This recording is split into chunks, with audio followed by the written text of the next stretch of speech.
سالی بھائی، اگلا سوال ہے کہ رمضان المبارک میں ٹی وی چینلز میں سحری اور افطاری کی نشریات میں جو بے حیائی کا طوفان بدتمیزی برپا ہوتا ہے، اسلام آباد ہائی کورٹ کے ایکس جسٹس جناب شوکت عزیز صدیقی صاحب نے اس کا نوٹس بھی لیا تھا، لیکن سپریم کورٹ میں جا کر چینلز کی جانب سے سٹے لے لیا گیا۔ اس حوالے سے عوام الناس اور خصوصاً حکومت وقت کی کیا ذمہ داری ہے؟ بہت بڑی ذمہ داری ہے جی ان کے اوپر۔ یہ جسٹس شوکت صدیقی صاحب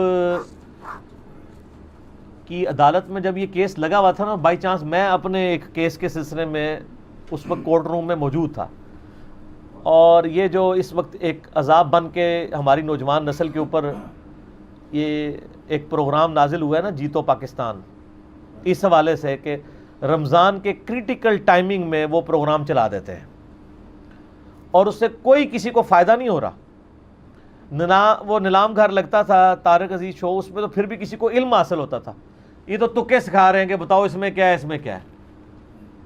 کوئی پوچھیں گے جی یار امریکہ کا کیپٹل سٹی کیا ہے، اور سعودیہ کا کیپٹل سٹی کون سا ہے، مدینہ شریف میں کون کون سی فصلیں اگتی ہیں، یہ سوالوں تو چل کسی کے علم میں بھی اضافہ ہو جو ہم بچپن میں دیکھا کرتے تھے۔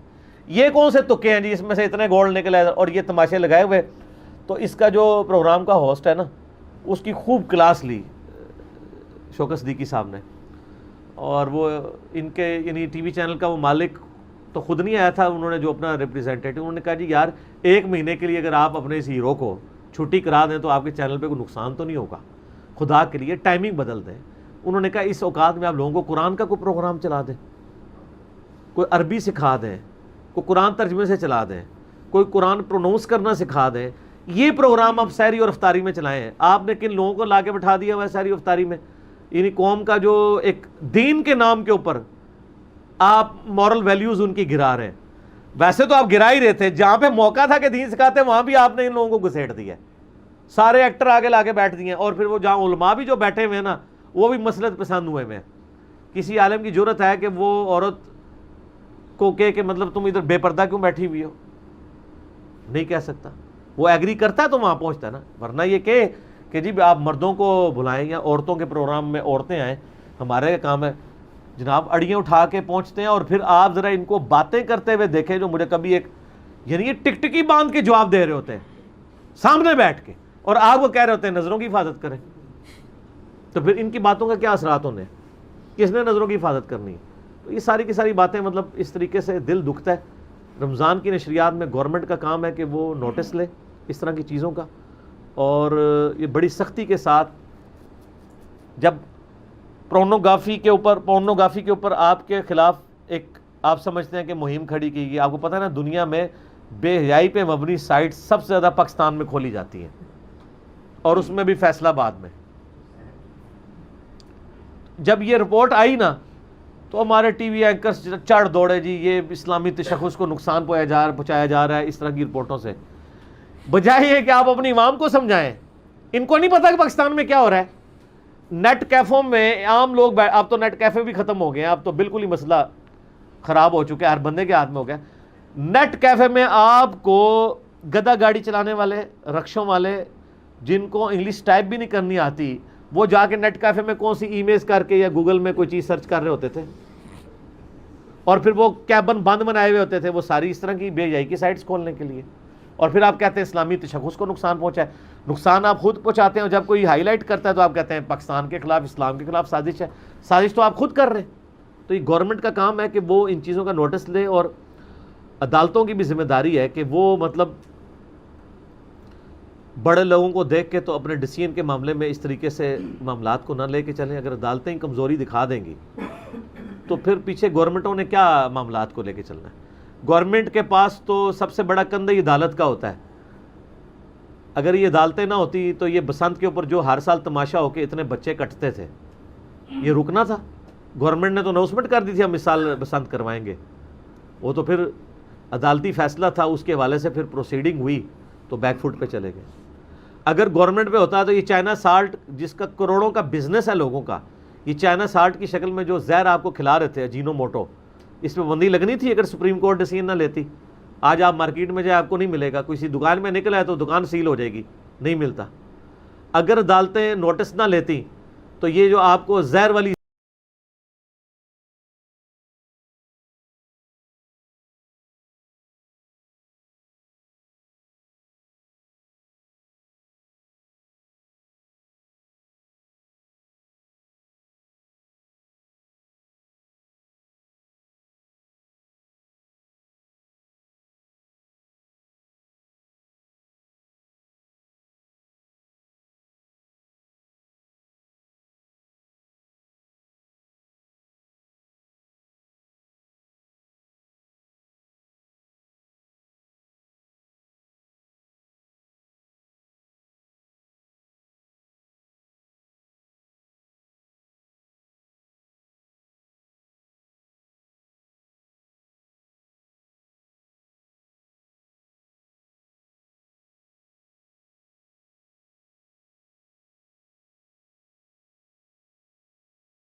اور اب جس طریقے سے یعنی پاکستان میں اس وقت جوڈیشری یعنی پچھلے سمجھ لیں 15 سالوں کے اندر جو ایک ایپیکس کے اوپر پہنچی ہے نا، تو وہ اس بڑے اچھے سٹیٹس میں ہے کہ پاکستان میں اب جوڈیشری کے خلاف کوئی زبان کھولتا نہیں ہے.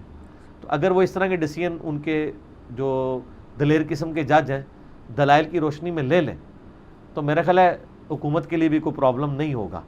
حکومت بھی ذرا تھوڑی ڈر رہی ہوتی ہے، عدالت کے کندھے پہ رکھ کے وہ معاملات کو لے کے چلتے ہیں. تو یہ عدالتیں اس طرح کا ڈیسیژن کریں کہ یہ پاکستان کے آئین میں جو اسلامی تشخص ہے اس کا خیال رکھتے ہوئے یہ جو بے حیائی پہ مبنی پروگرام رمضان کے اندر چلائے جا رہے ہیں، کم از کم رمضان کے اندر تھوڑی بہت یعنی شرم و حیا کریں.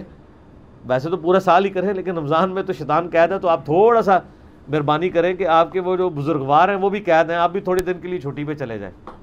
ٹھیک ہے، ظاہر ہے جی شیطان ہی ان کو گائیڈ کر رہا ہوتا ہے نا، تو تھوڑی سی چھٹی یہ بھی کر لیں. اس حوالے سے گورنمنٹ یعنی ڈیسیژن تو بعد میں لے گی، میرے خیال ہے کورٹس کا ہی کام ہے کہ وہ فرنٹ سے لیڈ کرے اور اس طرح کے پروگراموں کے اوپر پابندی لگائی جائے. کم از کم رمضان شریف میں ان اوقات میں جو سحری اور افطاری کے ہیں ایسے پروگرام لگائے جائیں جو یعنی بینیفیشری ہوں عوام الناس کے لیے. تو میرا تو یہ موقف ہے جی، ہم نے تو اپنا حق ادا کر دیا گفتگو کر کے. علی بھائی، رمضان المبارک کے فضائل اور احکام و مسائل کے حوالے سے آپ کے کون کون سے لیکچرز ہیں ان کا تعارف کروا دیں اور نمبر بھی بتا دیں. لیکچر تو ایک ہی ہے نا جی، جو 4 نشستوں میں ریکارڈ ہوا تھا، مسئلہ نمبر 53A-B-C-D، جس میں میں نے رمضان مبارک کے فضائل، برکات، اس کے 40 سے زیادہ احکام و مسائل، اس کے بعد پھر نماز عید کا طریقہ، اعتکاف سے ریلیٹڈ، شب قدر، یہ ساری چیزیں میں نے ڈیٹیل سے بتائی ہیں. مسئلہ 53A-B-C-D. اور ان 4 لیکچرز کے آپ کو افطار ٹائم کے اوپر سنی شیعہ اختلاف، وہ بھی اس کے میں نے ڈسکس کیا. اس کے اوپر آپ کو کلپس بھی یعنی نا مل جائیں گے. آپ نے بھی پچھلے دنوں میں رمضان کے مکمل ہو گئے ہیں کلپ. ہاں جی، انہوں نے بھی جو ان کا چینل ہے راہ ہدایت کے نام سے، اس کے اوپر انہوں نے کلپ بلکہ احادیث وہ ڈسپلے بھی کروا دی ہیں. تو وہ سارے کے سارے چیزیں اویلیبل ہیں. تو آپ رمضان شریف میں جو بھی مسائل ہیں آپ لکھیں، رومن میں ٹائپ کریں. اور میں بار بار ریکویسٹ کروں گا، ہمارے واٹس ایپ گروپوں میں لوگ مطلب کھیر یعنی پکا کے ہم نے لوگوں کے سامنے رکھی ہے، تو وہ ہمیں یعنی میسج کرتے ہیں کہ سر یہ جو چمچ ہے نا یہ آپ اس میں ڈال کے ہمارے منہ میں رکھ دیں. تو یہ کام تو ہم سے نہ کروائیں. ہم کتنے ہی بندے بھرتی کر لیں، ہزاروں لوگوں کو انٹرٹین کرنے کی ہمارے اندر یعنی کیپیسٹی تو موجود نہیں ہے. تو آپ نے جو بھی مسئلہ لکھنا ہے آپ رومن انگلش میں ٹائپ کریں، یوٹیوب کے اوپر جا کے ساتھ میرا نام لکھیں، افطار کا وقت یہ لکھیں، نام لکھیں، آپ کو وہ اس کے اوپر پوری ویڈیو مل جائے گی. سنی شیعہ کے اختلاف کے حوالے سے میں نے بتایا آپٹیمل سولوشن.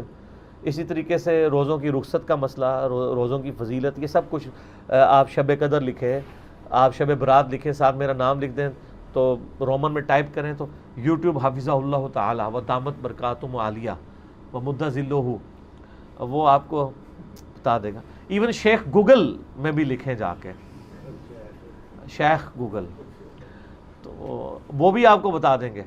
ٹھیک ہے، یوٹیوب میں لکھیں تو وہ آپ کو آسانی سے پتہ چل جائے گا. ٹھیک ہو گیا.